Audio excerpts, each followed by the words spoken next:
You see, the goal Patanjali, this master, has clearly defined in the first four sutras that we had a couple of months ago. He says that emptying the mind of its content, emptying the mind of its content leads to knowledge of the reality. And the knowledge of the reality is real self. And the real self is unlimited, infinite, permanent peace and happiness. So, until we experience that state, we continue to practice. Second point, then, in the couple of sutras, possibly from the 5th to 11th, if I remember correctly. So that sutra says, here are the distractions. So those distractions are categorized as three subjective states. Three subjective states: wandering, occasionally steady, and forgetfulness mind. Forgetfulness is also a distraction because I forget something. I'm not able to focus. And the five objective states of the mind means all these thoughts are categorized into five. So, the last few weeks, we understand that now it is the distraction which is causing the problem. The distractions which prevents me to know the reality. So these distractions I have just explained are millions of thoughts, five objective states, three subjective states, and they prevent me to know the reality. That reality, that real self is already within me. So then Master gave a detailed account as to what happens behind that distraction. What happens? They are known as obstacles. So we already covered 9 obstacles. I don't feel like doing it. I'm awfully busy and blah, blah, long. I feel heaviness in the body and the mind. So, what happens in all these 9 obstacles? We stop, our thinking stops. We do not think. I gave one example. I feel heaviness in the body and the mind. So, my mind should ask the next question. Oh, does the body of weight of the body increase? No. Weight of the mind increase? No. So where do you feel that heaviness? Where is the heaviness? I don't feel like doing it. Come on, why? We don't ask. So when you do not ask, these obstacles will remain. And that will also disturb our personal, professional, social life. And he say, oh, can you grab me a glass? Oh, no, I feel, I don't feel good. Better you take it. You see that. So you look at the the way the Patanjali is explaining the very subtle elements which is happening in the mind. Then he comes down to Om meditation that removes all the obstacles. And then we came to, do you still remember, friendliness, compassion, happiness, and equanimity. So you see that more and more Patanjali is going at a subtler level, subtler level. Then you can create a question of today's sutra that we covered half last time. Vishayavati va pravrittir rupanna manasah sthiti nibandhani. Now, question will be, no, I'm not able to take my mind away from the objects of the senses. So other people may argue, no, come on, I see the beauty. What's the problem? You see that I see the beauty. What's the problem? So the Patanjali is making us aware where you see the beauty. First point. And then he see beauty, keep the beauty as it is, and leave that object. Are you understanding? Two part. Keep the taste, leave the food that you get the taste. So the food is an object, beauty, the person with the beauty is an object. Do you see that? So five sense objects and five attributes of that object. Shape and the form. Shape and the form has a sight. Sight has a color. Do you see the color? Yeah? Look at it. So when mind is attached to these objects, that is the problem. So pravrittir rupanna, pravrittir means my mind is going back again and again and again and again to that person who is beautiful. So Patanjali says, can you become aware of the beauty? You know the beauty in your mind. Is it not a fact? You know the taste of a food in the mind. Do you see that? Huh? That is the most beautiful. So you are looking at a person who is beautiful, beautiful, and now you forget yourself. You are carried away by that object.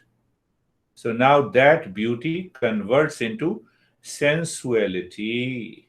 Are you getting it? But now you keep your awareness on the beauty alone. And the beauty is experienced in the mind. So instead of the mind is going outside, it will go inside. It will remove obstruction. It will remove obstructions.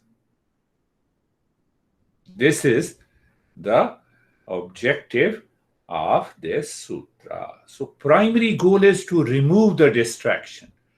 So distraction means the mind is running outside on any object or the objects of the five sense organs.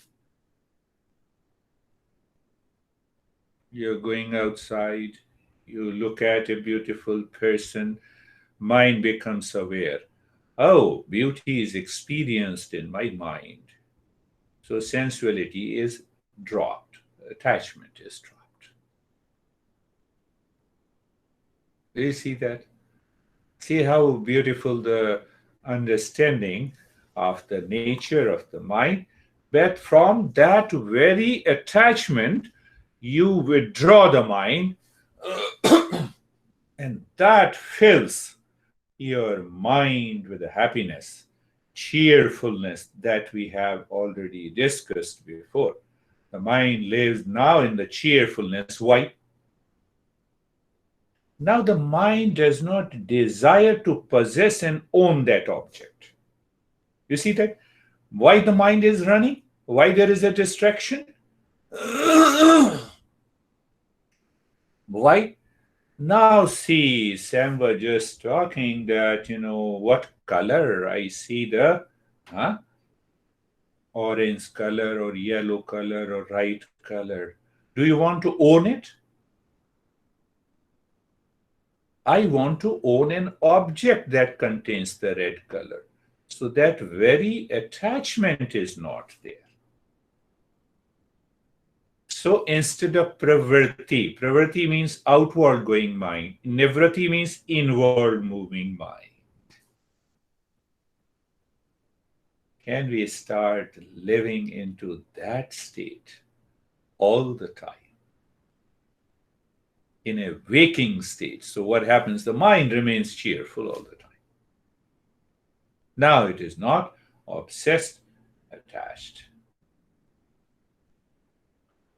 Now this master, the commentator of this sutra, explains little differently. He says you should know the locus. You should know the locus or the center of the attributes of the five sense organs.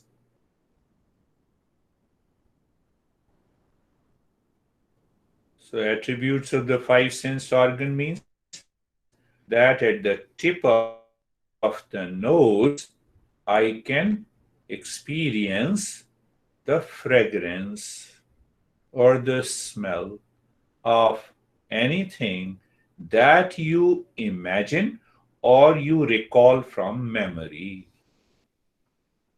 Do you know the smell of a rose flower or lotus or sandalwood? Do you know the smell? Yes, I know it.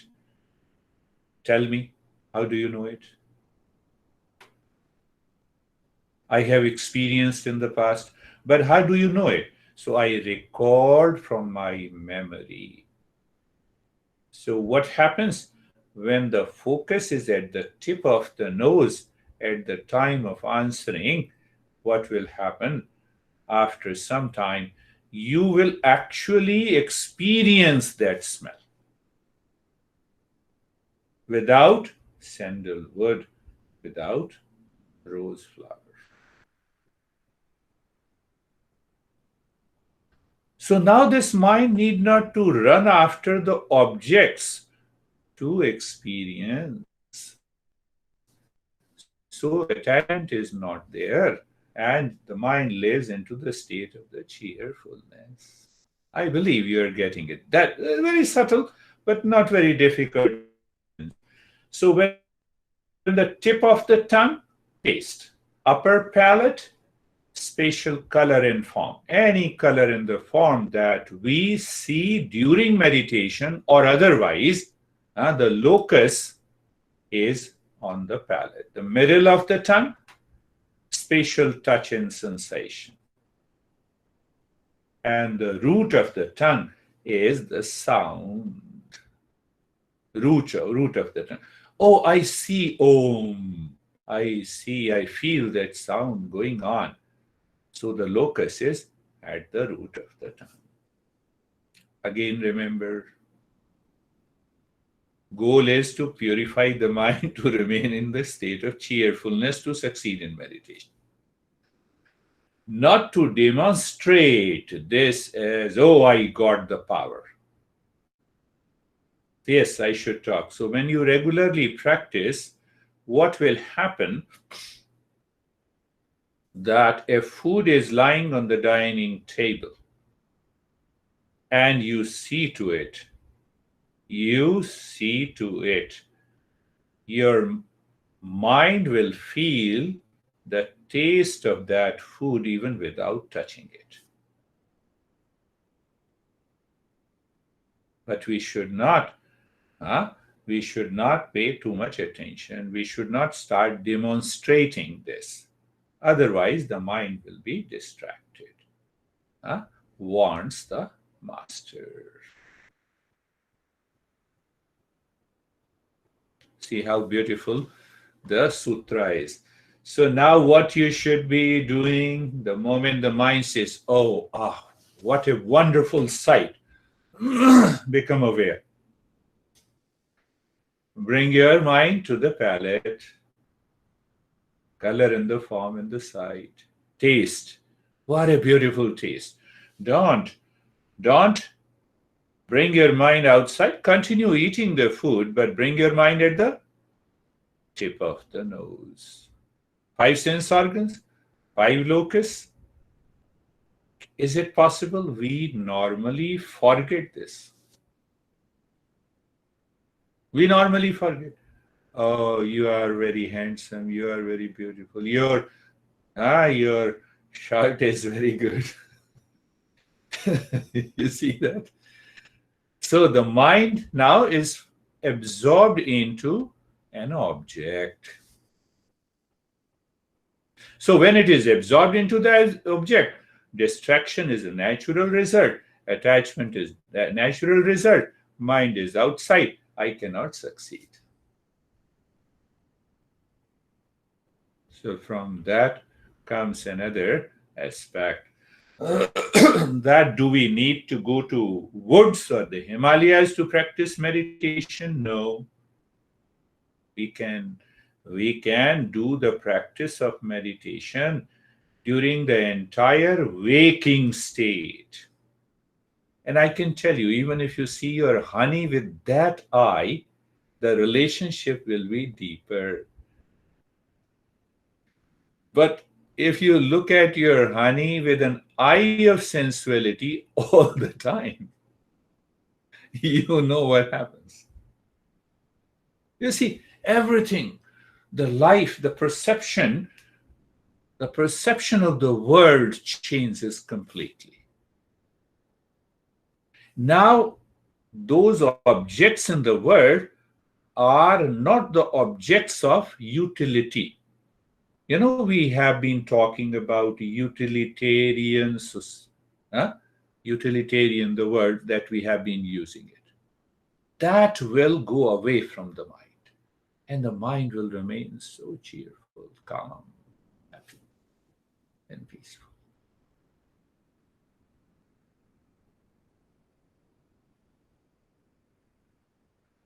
Yes, but this practice can only be done if we are a seeker. And do you remember the 5 attributes of a seeker? Or you have forgotten? Let me remind you, it is Shraddha, the faith we discussed in detail, Virya, energy is enthusiasm, Smriti, the right memory. If you remember this principle, you see the right memory? Samadhi, I'm practicing regularly, and that I start living into a higher consciousness. So don't create an ego. If I make a statement, you start living above the society in terms of your consciousness. You do not belong to the herd, still living into the same herd. Yeah? Everyone is talking of the utility. You also talk about it, but your mind is always cheerful. You are living above it. So it means what? Your perception of the world has changed. And that perception will surely help you succeed in the ultimate goal. Subtle perception of the through the sense organ.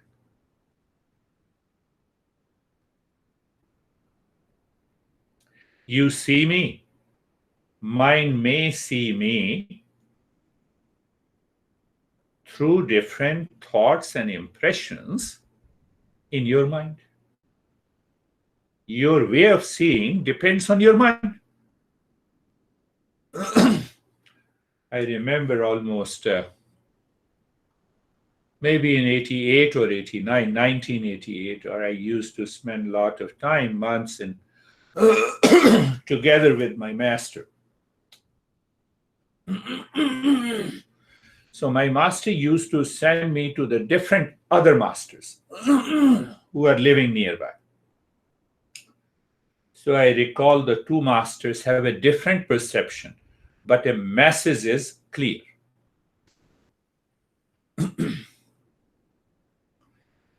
So one master, he had a very long beard, maybe around 2 feet. So I said, what a beautiful beard. It normally comes out of your mouth.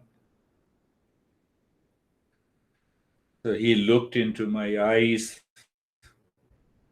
and he said, longer the beard, greater the suspicion.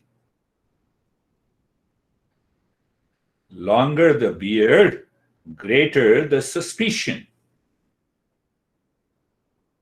Means now you are convinced because of long beard. Now I am not explaining. I don't know anything. I will give you a mantra and I say you. Now you already believe me. So do this mantra. I don't explain to you. You are carried away by that impression. So then he said, never be convinced by something that you see outside in an object. Right? Another master has different interpretation. He said, longer the beard, greater the wisdom.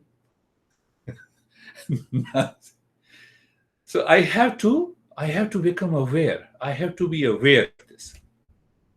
Now I have short beard. I have a short wisdom.